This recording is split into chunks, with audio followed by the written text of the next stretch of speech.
The land my cousin Jay lives on has been in our family for centuries, and every holiday our relatives gather at his house for a week to catch up on each other's lives. But one year Jay had the brilliant idea to invite us out during the summer, and this trip was just for the adults. We never got the opportunity to spend time together without all our kids running around, so it was a much needed getaway. We spent most of the 4 days barbecuing, dancing, and sipping wine coolers. Uncle James was celebrating his birthday too, so we decided to get a cake and champagne as well. Everyone had smiles on their faces, and we couldn't have asked for a smoother get-together. That was up until the last night. It's not truly a family event if Jay and Cousin Pam don't argue about at least something. This time it was about which of them lost our great-grandfather's military pendant. It was something that happened back when they were children, but it was just as good as any other reason for them to start bickering. After about an hour, Pam's husband was finally able to calm things down, mainly by dragging her upstairs, and by then we were all ready for bed anyway. Most of us had flights or long drives home the next morning, so everyone hugged it out and we were headed upstairs to our respective guest rooms. But something happened as we walked up the stairway.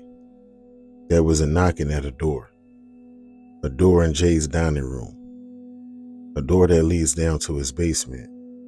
But the only problem was, there wasn't supposed to be anyone down there. Everyone stopped and looked around at one another, confirming we all had heard the same thing. Dre crept over to the closet and took out one of his shotguns. Uncle James grabbed the other. The rest of us picked up whatever else we saw lying around. Brooms, pool sticks, a hammer, anything. We agreed we were going down in that basement and fighting whoever it was as a family. We opened the door and cut the light switch on, and we made our way down the steps. But after looking about, the cause of the knocking couldn't be found. The doors and windows to the outside remained secured. So again, we decided to call it a night and we try to make more sense of things in the morning. All 13 of us single filed back up the steps, and a few of us started joking about how Jay's house was haunted.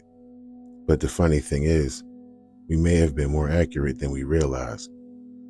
Right before we closed the basement door, Uncle James noticed something sitting off to the side of the stairs. He kneeled down and reached for it. We couldn't see what he was holding, but judging by his deep, long grunt, it was definitely something interesting. Uncle James stood up with a balled fist raised. He then turned his palm downward and spread his fingers. Dangling from his hand was a thin silver chain, and at the end of that chain, my great-grandfather's dog tag swayed back and forth. Jay was ecstatic, and we were all happy for him. He hadn't seen that necklace in over 30 years, and I could tell he was holding back a tear or two. It was almost a perfect, heartfelt, poetic-like moment to cap off our time together, but it was ruined abruptly. Cousin Pam walked back downstairs wondering what the commotion was all about. When she saw Jay wearing the pendant, she immediately suspected him of knowing where it was the entire time. She accused him of just wanting to pick fights with her, and of course they argued some more.